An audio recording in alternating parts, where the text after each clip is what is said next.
Ghost ship found 95 years after disappearing is leaving researchers shaken.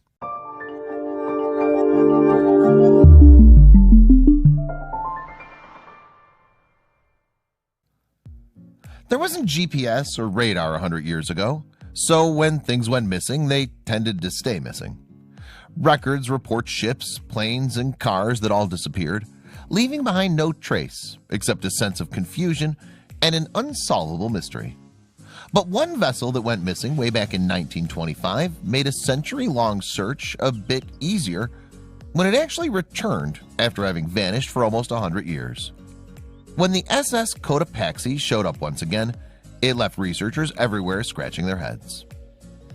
On the cold November morning that the SS Cotopaxi was set sail with its cargo full of coal, everyone on board expected a relatively easy voyage, lasting just a couple days.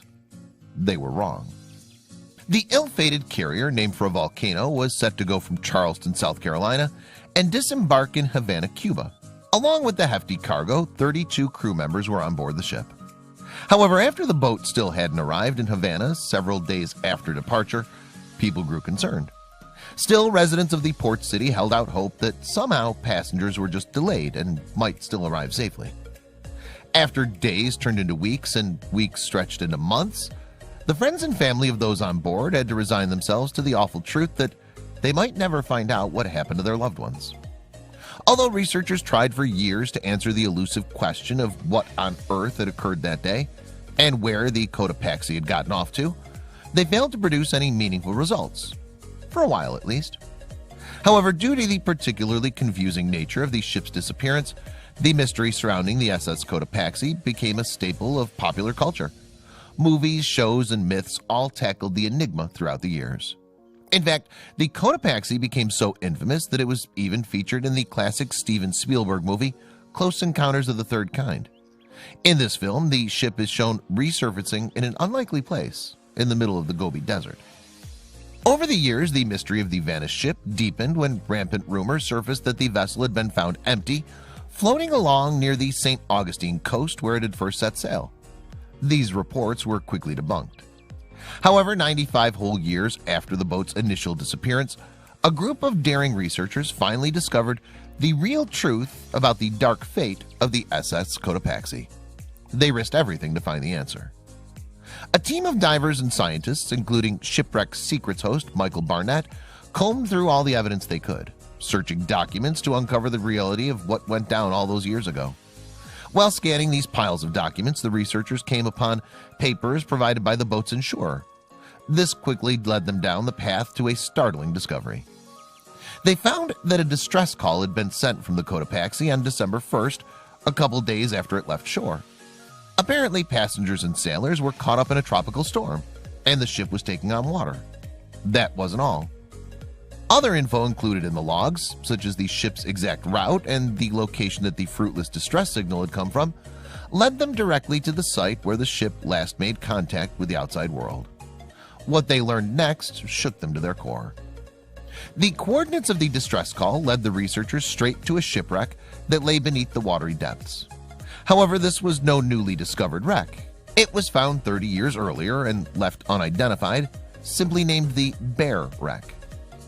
With the help of professional divers, scientists used corroborating information such as the ship's dimensions, orientation of its machinery, and even the size of its boiler to confirm that the wreck was in fact the SS Cotopaxi.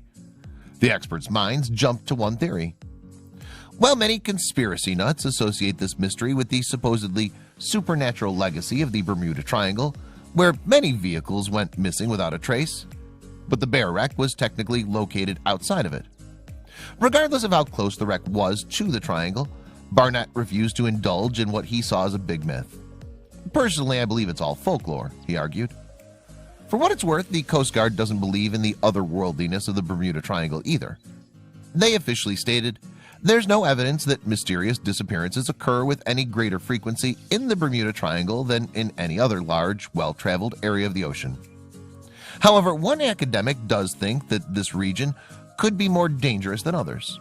His studies, though, focused on a particular scientific explanation for the accidents rather than a supernatural one.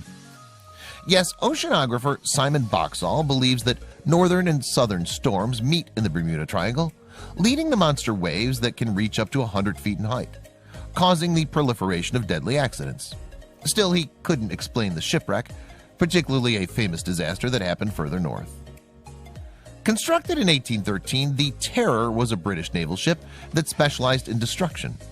Armed with 2 heavy mortars and 10 cannons, the bombing vessel was jam-packed with kind of firepower that truly gave meaning to its name.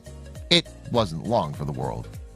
The Terror played a key role in the War of 1812, taking part in the bombardment of Stonington, Connecticut in 1814. A year later, the ship provided support during the Battle of Fort Peter, as well as the attack on St. Mary's, Georgia. After the war, the Terror was decommissioned until 1828, when it was called to serve in the Mediterranean.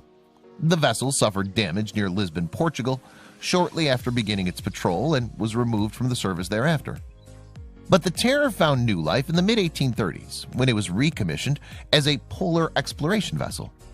With its sturdy frame and powerful engine, the Terror seemed capable of traversing even the most treacherous of Arctic terrains. This confidence was put to the test in 1836 when Captain George Back helmed the Terror on an expedition to Hudson Bay. Despite being well equipped for the journey, the vessel wound up trapped in sea ice for 10 months before returning to port. The Terror's second expedition in 1840 under James Clark Ross proved more fruitful, as the ship and its companion vessel, the HMS Erebus, completed a 3-year journey to Antarctica. Mount Terror, a dormant volcano on Ross Island, was even named in the ship's honor. In May 1845, Sir John Franklin led the Terror and the Erebus on an expedition across the Northwest Passage, a feat that had never been accomplished before. The journey looked promising at the start, though after being spotted in Baffin Bay in August, the ships vanished without a trace.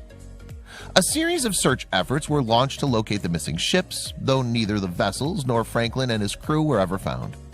Then, in 1859, a note was discovered in a stack of rocks on King William Island that revealed the startling fate of the expedition.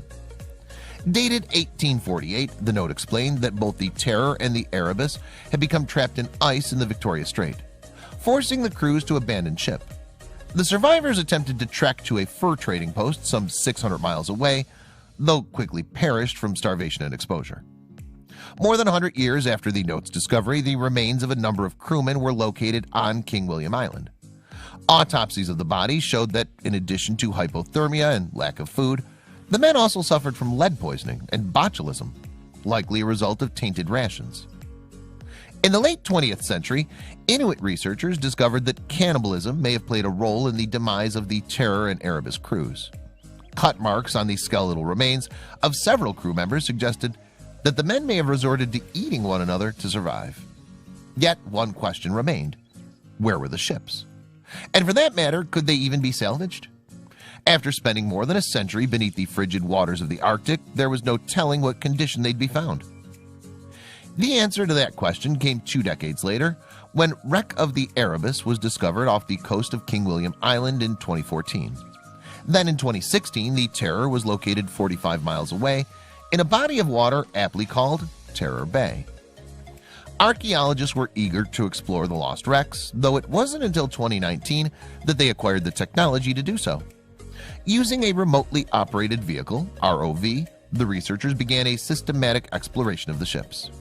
Searching the various cabins and compartments of the vessels, the archaeologists were blown away by how well preserved everything was. Cabinets were closed and filled with liquor, furniture sat in place, and even paper maps remained taut and readable. The impression we witnessed when exploring the HMS Terror is of a ship only recently deserted by its crew, seemingly forgotten by the passage of time, said ROV pilot Ryan Harris. The captain's cabin proved to be the biggest treasure trove, containing maps, a tripod, and several thermometers. Cabinets filled with plates and cutlery were also discovered, their contents still polished and colorful despite spending decades beneath the sea. But how was this possible? According to the researchers, the Arctic conditions created the perfect environment for preservation. Between the 0-degree water temperature, the lack of natural light, and sedimentation, the artifacts had very little chance to decompose. This explanation marks the first of many in an effort to recover all artifacts from wreckages. By analyzing these objects, researchers hope to learn more about how and why Franklin's expedition met its tragic end. The excellent condition of the ship will, I hope, mean that there will soon be answers to so many questions about the fate of the Franklin expedition, shrouded in mystery since 1845, said British High Commissioner to Canada Susan Lejeune de Elleguerchec. Since the fateful sinking of the Terror in the Erebus, more than a handful of other ships have also met a watery grave. The SS America, for instance, was originally sold to become a hotel off Phuket, Thailand, though it never made it there.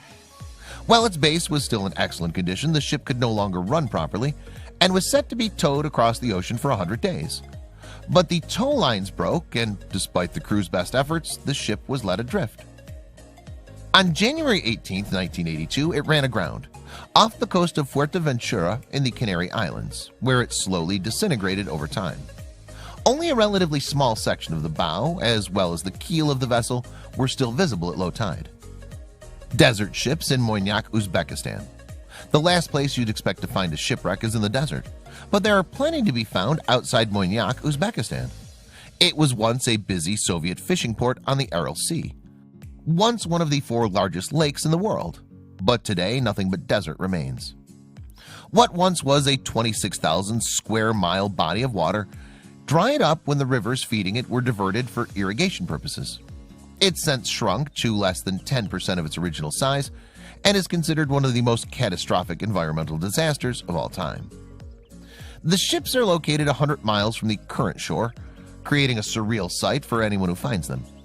While the ships themselves don't seem to be haunted, Moyniak has become a ghost town of abandoned fish industries. Pretty eerie. SS Antilla in Aruba, the Caribbean. This German cargo ship was launched in 1939 but didn't live a long life. It was built for trade between Germany and the Caribbean and thus named after the Dutch islands, which are referred to as the Antillen. On May 10, 1940, Germany invaded the Netherlands, so the Dutch government immediately ordered the seizure of all German ships. However, before the Dutch Marines could execute their attack, the Germans began to scuttle or purposely sink the Antilla. One crewman locked himself in the engine room, opened her seacocks, and climbed out through the funnel, while others set fire to several parts of the ship. 60 years later, she became a popular scuba diving spot. HMS E5 in the North Sea, the Netherlands. The Antilla was not the only ship that led a short life due to warfare. The English E-class submarine was on its way to rescue survivors of a wrecked trawler in the North Sea when it met its fate.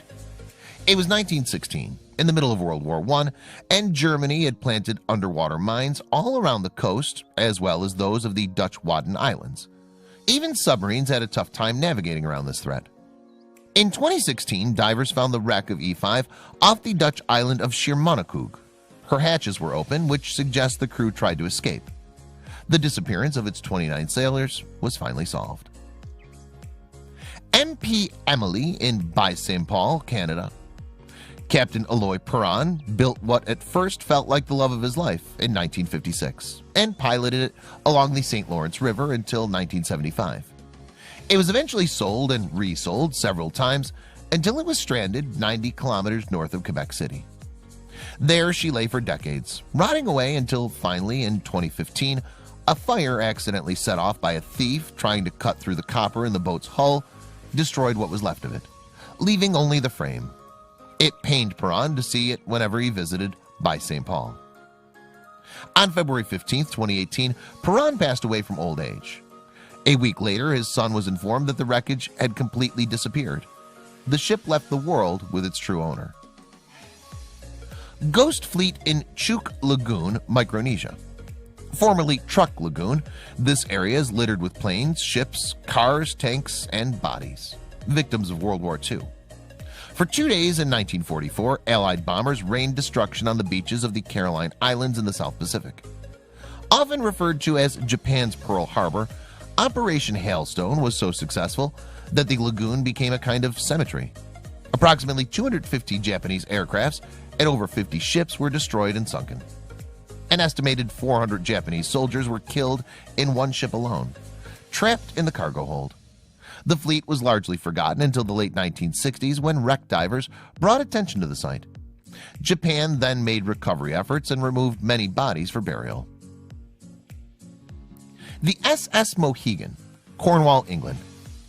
The sinking of the SS Mohegan is one of the biggest tragedies and mysteries of the Atlantic transport line ever to occur. The ship hit another, the Manacles, on her second voyage on the 14th of October 1898.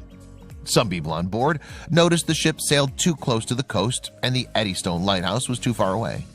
When the ship struck Vase Rocks, the engine room immediately flooded and the steam gauges broke. Everyone ran onto the deck. The crew managed to prepare 2 lifeboats, one of which capsized. It took only 12 minutes for the sea to swallow the Mohegan. Lifeboat Charlotte launched right away but only managed to save 44 passengers. No officers or crew. The bodies recovered were buried in a mass grave in St. Keverne. Empire Strength, Romania. An old decrepit ship rests just off the coast in the Black Sea. One kayaker with a GoPro strapped to his head bravely explored it. On the side of the hull there's a small crack. You can't fit a boat inside of it, but this experienced adventurer was no stranger to navigating tight confines. The ship wore a coat of thick rust, but this fearless explorer continued his journey into the opening. With sharp edges and hidden pieces lurking below, this was no task for the casual kayaker. Furthermore, in an unstable structure like an old ship, you never know what might be ready to crumble. Anything he touched could nudge something out of place and bring down some wreckage. Using his hands instead of his paddle, the kayaker guided himself fully into the ship. The interior was dark, but luckily light poured through cracks. The inside wasn't in any better condition than the outside. There was definitely an eerie vibe to the ship that time had worn down into looking like an evil villain's vaulted lair. Girders ribbed the walls and ceiling, while enormous gears and pistons blocked certain pathways. Commenters on the kayaker's original video relayed mixed feelings about his journey.